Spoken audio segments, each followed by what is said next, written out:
everyone, Luke here, and yes, it's been a little bit of time since the last video where I did my Ibarra video, and I apologise for anyone who was like, it's pronounced Ibarra, not Ibarra. It's like, I'm sorry about that. People get really upset for some reason. I do not know, but anyway, I've checked, it's pronounced Ibarra, so I apologise for that. But anyway, not talking about that still, we're talking about Promised Neverland. But like I said before, we get into the review, as you can probably tell, and as you can probably tell from the echo, I apologise about that. That's something that is out of my control for now. I don't know exactly how we're gonna do that moving forward, but yeah, as you can see, no shelving, no posters, because we're moving along with the project here where we're converting the entire basement into a bedroom. And just to give you an idea, let me just turn it around so yeah, you guys can see just how much that is actually going. Like, it's pretty much completely bare almost. So over the next few months, this entire facility is going to be my new room. It's going to be my new bedroom. It's going to be my new workspace where I do all my reviews, do all my writing and everything like that, read all my chapters and everything. So yeah, we're getting this all cleared out, we're moving along with it. It's taken a lot of work, but that's not going to stop me from doing the reviews. So without further ado, let's just dive right into them.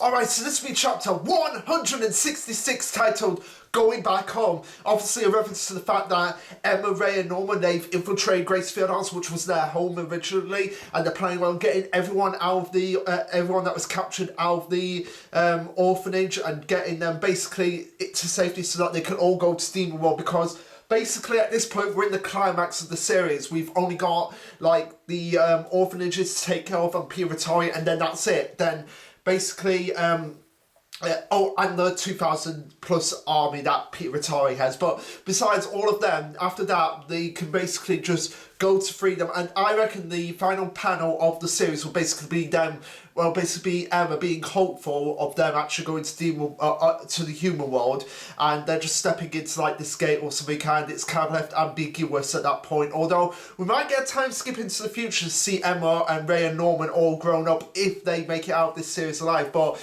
in terms of characters making it out, I can't see characters like Gillian, Dawn, Gilda, Aishi. I can't see characters like that. And like I said, if one of the mains is going to die, it has to be either Norman or Emma to be one of the three mains to die. That's my perspective. But in terms of how long we've actually got left, I reckon after, because I know the next chapter's coming out on Friday, so I reckon after Friday's chapter we've only got like, I'd say, less than 20 chapters left of the series, which is sad, but on the plus side it means I can finally get to talking about Dr. Stone, which is something I've wanted to do. I mean, I've still kept dedicated to doing the Promised Neverland reviews, and I'm going to get through them.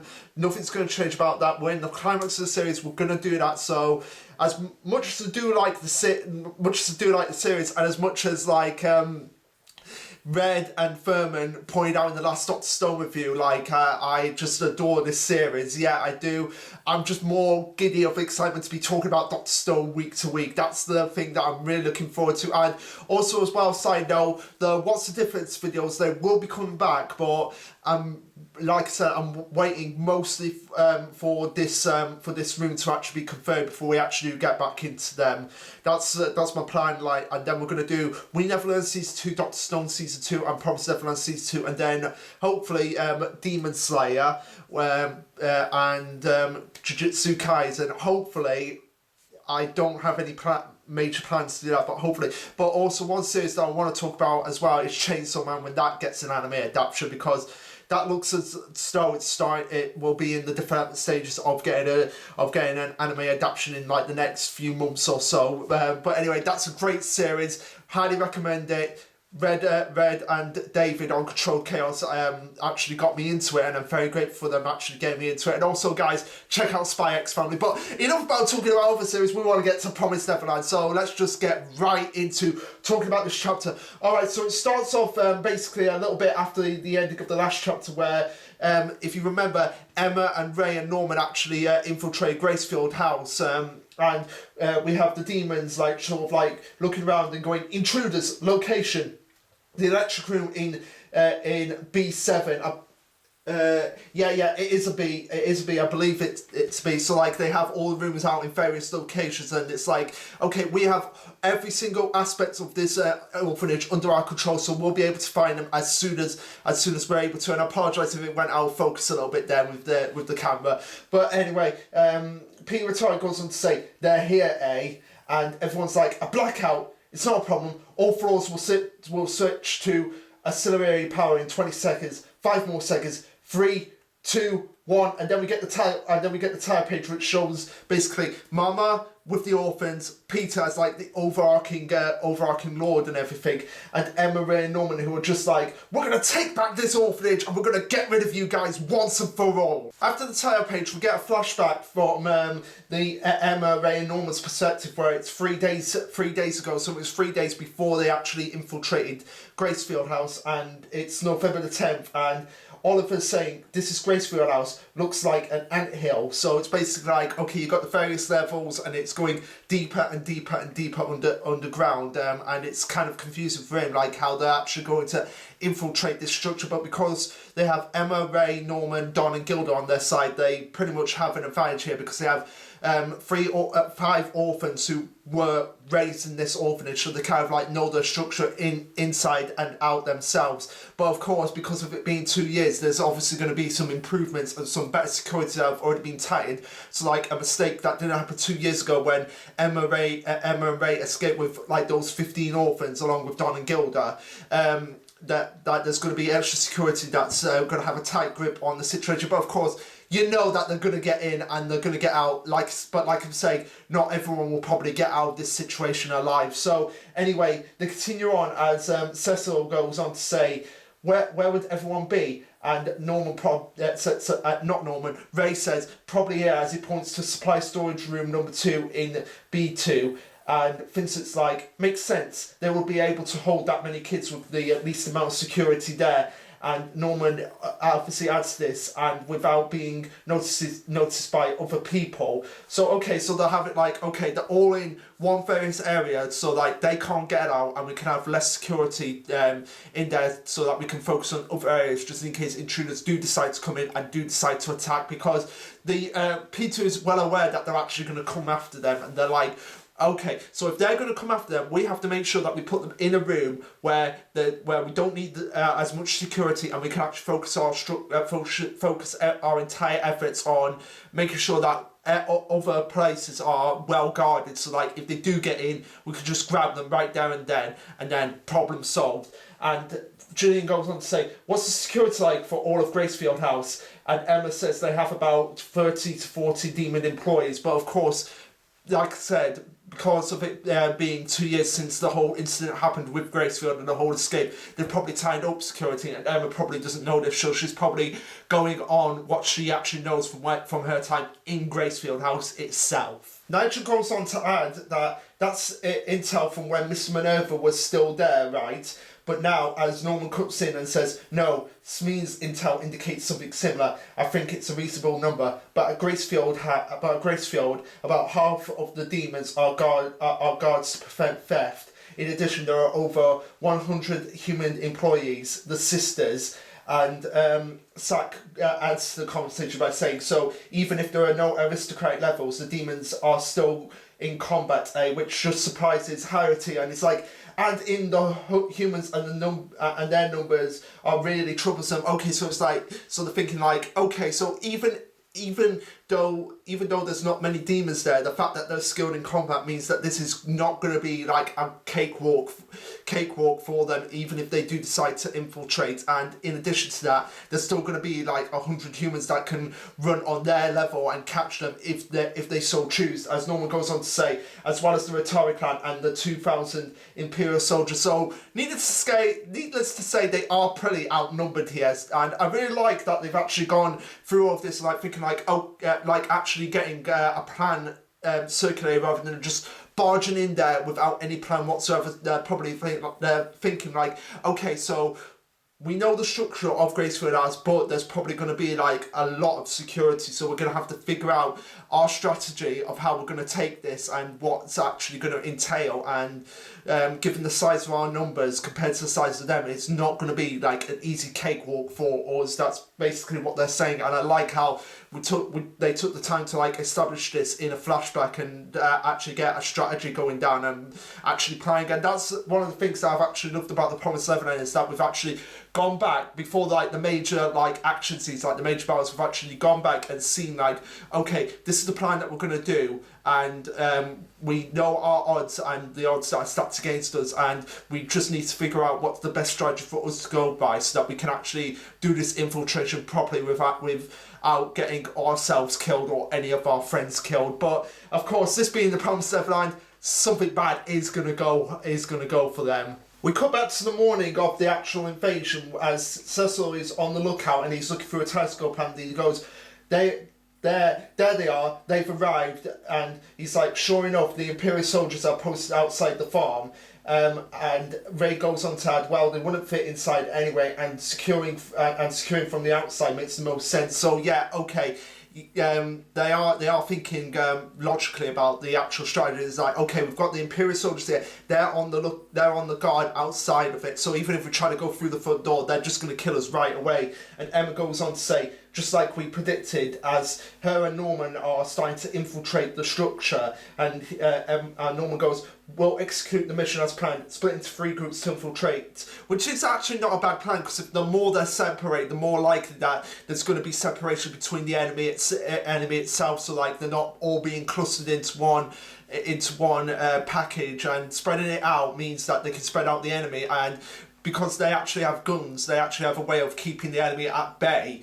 They actually have a better chance of actually getting through this if they actually split up and they actually get enemies coming after them, so that they can actually pick them off in small doses. Because we don't know exactly how many bullets they actually have, so they could have a lot of ammo to actually take down the enemy itself. After infiltrating the structure, they go on to say, after we're in, the first thing we need to do is rescue the hostages and ensure their safety. We'll quickly head to storage room We'll quickly head to number 2 storage on B2. Before we cut back to Peter Rattari, and I believe it's at the beginning of the chapter where he goes, "They're here, hey, that's fine. We know where they're heading," and we see that he is actually well prepared for them. So it's like, okay, we know that they're going to go to storage room B2. So okay, we'll have a mountain of demons surrounding the kids, and basically we can have, don't move or we are going to kill these kids that are tied up now and basically are helpless. So anyway, Peter carries on, and he just gives like just the sneakiest, slimiest, most evil grin. It's like that type of grin, because because I believe he's actually getting excited about this. It's like, okay, so they're coming now. We know they've been coming, and we're well prepared, and they're probably well prepared. So let's see how it goes. Let's see what they've got. And he's like, so he's probably getting a sick joy out of this. It's like, okay, these kids are coming to save their friends, and we've got these demons around that could kill them at any moment. Let's see how this plays out. As we cut back to the beginning of the chapter where they were like switching to auxiliary power, 3, 2, 1. But as they do that, we see as they switch to auxiliary power, we see Gillian and Sack. Believe it's Sack. It's Sack. Just emerge from the darkness and just surround this one demon who's basically giving them who's basically giving out the auxiliary power to everyone. And as they jump down, we see that. Okay, I did not know this. This was a surprise to me when this first happened, that Violet was one of the ones that were actually kidnapped. And the reason that actually surprised me is because Violet was one of the first ones that Emma met, and was basically one of the more main ones that was part of the Goldie Pond lot. So even participating in the final battle with Lewis or Luvis, however you want to pronounce his name. Point is, Violet was one of the main ones that was part of the Goldie Pond lot, so I didn't expect her to be actually one of the ones that was actually captured, but here we are. Like, this series can actually still surprise me in that regard. But anyway, moving back to the chapter itself, we see Sack and Gillian just jump down as we see the demons just start to catch their attention. And sorry about this, guys, but the screen is actually stopped, so I'll have to move to my phone for a second here. Let's get back to it. I apologise about this. Yeah, here we go. So we see, so Violet's been kidnapped. That surprised me. We see Zack and Gillian jump down from the shadows as we see the demons going, "Found you!" And as they try to grab Zack, he throws one of the bombs. Like, I believe it's one of the flash bombs that were basically used to blind Lewis when he was fighting Emma. So yeah, it's nice that they're bringing back that strategy of using the flash bombs, because that seemed to be an effective strategy when it actually works for them. So they fire the flash bomb. Yeah, it is the flash bomb. So yeah, I really like that they brought this effective strategy, because they probably think like, okay, we use these flash bombs because then it will blind the demons and it will like shatter their senses. And if it worked on Lewis, who's like one of the royal family, then it's probably going to work on these lower tier demons, because compared to Lewis, these are lower tier demons that they're using it on. Anyway, as they use the flash bombs and basically mess about, like basically fuck up the sense of demons, Ginny's like over here as she leads all the children away, and they're just like standing up and they're just like that, just running like with rope tied behind them, and this actually surprises the demons, and they're like, get them! And then we see Oliver just like appear out of nowhere. He's like, eat lead, and then he starts just like shooting the demons, like just. And again, what I've loved most about the series, The Promised Neverland, is how it can go from 80 to 100 in just the span of a minute, and how it has all these different genres that are playing out. So like the final arc is basically more like it's basically sort of like going back and combining the elements of Goldie Pond with Gracefield. So it's like, okay, we've got this chess match going on, but we're also going to have like an action-oriented battle. And it reminds me so much of the Battle of Lewis, which is always a please for me, because again, that's one of my favourite battles in any manga ever. And I know that something's just said that sound's just come down my laptop, and I apologise about that, guys, but I'm on a roll here, so I can't stop now. But anyway, the what I've loved about the final arc most for is the fact that it's kind of combined the two elements of the series with the two best elements of in my opinion, the two best arcs of the series. So you have like the strategy of Gracefield Arts, but you also have like the action orientation of Goldie Pond, and just smashed them together. It's like, okay, so let's see where this final battle goes and how it plays out. Also, going back to when they actually threw the flash bomb, when Zack and Ginny actually threw the flash bomb, which is because the phone on my screen is not as large as the screen on my laptop. The screen on my phone is not as large as the screen on my laptop. But yeah, basically, Zack and Gillian throw the bomb. Like, Zack is basically just throws the bomb. Like, he's level in the air as the bombs explode. So he's like, the explosion happens and he's just lifted into the air. Whereas Gillian's more like doing like a traditional shonen pose, where she's like punching the ground. So they like through the bomb, and then she's like that, and then the bomb just explodes and erupts. So that just gets you so hyped. Well, gets me so hyped. I'm not sure about some other people who are not particularly fond of the series where it's actually gone. They know who they are, and I love them, love those guys, but we can agree to disagree, and yeah, I'm disagreeing with them on this. That moment there where the flash bombs, that was just like, yes. But anyway, going back to it, so yeah, they rescue the kids. The demons are just getting pulverized by Oliver, as the kids are being rescued. The other demons are like, storage number 2, respond. What are you doing? What's happened to the guards outside the room? So it's obvious that something's going on here. Like they can't actually communicate with the demons. That in fact, actually, yeah. No, what's happening here? So they're saying storage room respond, and as Don and Gilda find Gillian with Ayashi, As Dawn and Gilda and I actually find the other demons, yeah, I'm sorry about that, guys. I have to keep like looking and reminding myself like who, like where everyone is at the moment. Okay, so what has happened is that they're like storage room number 2. What's happened to the guards? Respond, and they're not responding because they've all been killed at this point. Like we just see the demons just smouldering ashes on the ground, and they're like, and the other demons are like, how can they be? Are they really escapees? As we see, some demons have just like destroyed the mask complete. Have had the mask destroyed completely by Oliver's attack, and they're like, are they really escapees? How are they this good? So it shows that again, because the demons got so uptight about them being rulers and dominators of this world, they had no idea that these escapees could actually fight back and could actually pose a legitimate challenge to them. And this is actually really pissing Peter Vitale off, as you just see a panel with his face just going like, can't believe that they're doing so well here, because he was so optimistic and like, let's see how this plays out, but now that it's playing out in their favour, he's like, can't believe this is actually happening.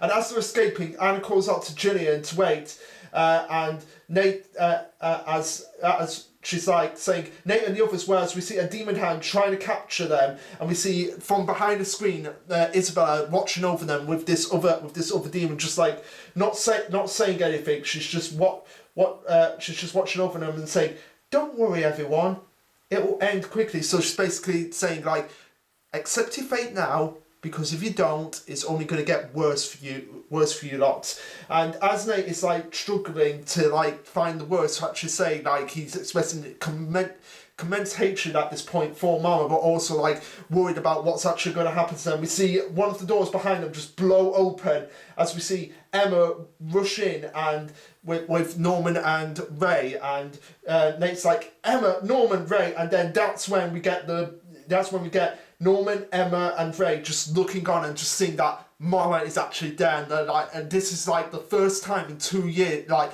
basically 2.5 years, that they've probably seen Mama.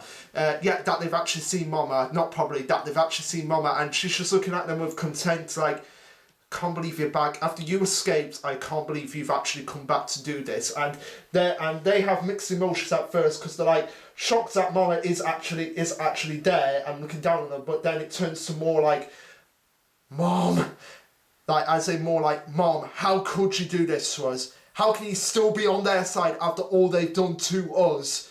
Like, so they've gone from like complete shock to complete anger in the fraction of a minute, but they have no time to dwell on this, as they're like, let's go this way, as they help as they're trying to help the others escape. And as the demons are trying to catch them, we see Peter Vitale going, there's no need.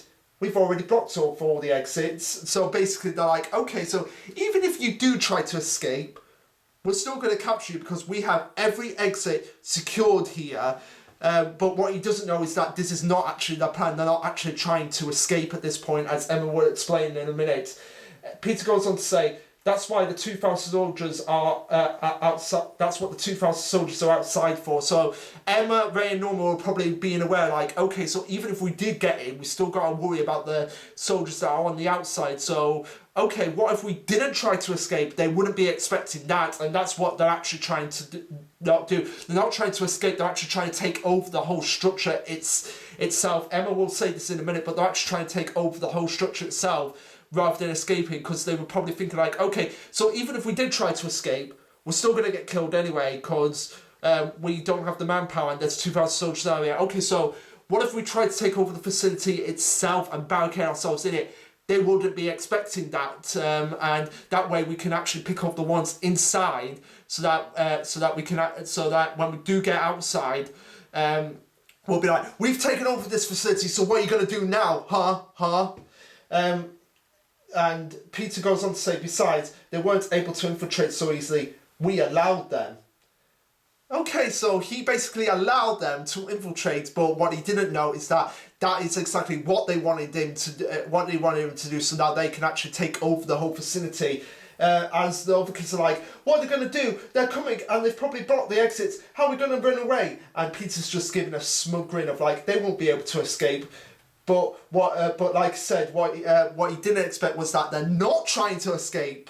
Like that's not their plan. They're not trying to escape. They're actually trying to fight back and take over this facility, and once they get all the kids out of the ropes and everything, then they probably can like, okay, you guys have guns, and we can all probably do this together. So as they barricade themselves in storage room B2, all the demons are just like in total shock, like, what, they've actually barricaded themselves? So they go, reporting sir, they've barricaded themselves inside the storage room, and this actually shocks Peter as well, and one of the demons like, what? As they like, what? That was something we weren't expecting. And Emma goes on to say, blocked our retreat, we knew they would, we never intended to escape, we're taking over Gracefield Farm, and that's where the chapter ends. So, pretty solid plan on their part, because they didn't, I don't think, actually Peter, based on the reaction he gave at the end, wasn't expected that, and he was like genuinely shocked, like, holy shit, they've actually taken over, they're actually going to take over this facility, they're not trying to escape, they're actually trying to make it impossible for us to actually fight back. So like, if we try to escape, the demons are actually just going to capture us and use us for the Typhry or so, something like that.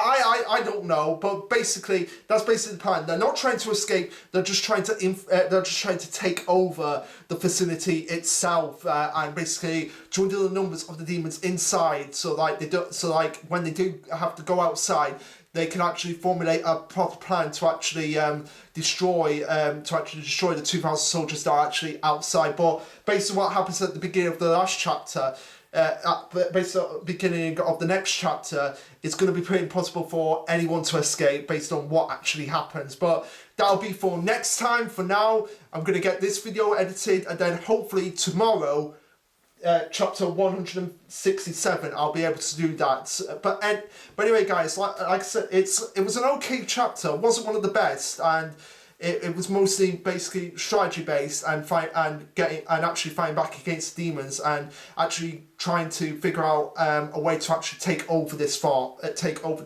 And like I said, it's moving more and more into the final stages of the final climax of the series. But anyway, guys, what did you think of this chapter? Let me know, like, subscribe, comment, and all that jazz. And this will be Lash and Luke signing off. Later, guys.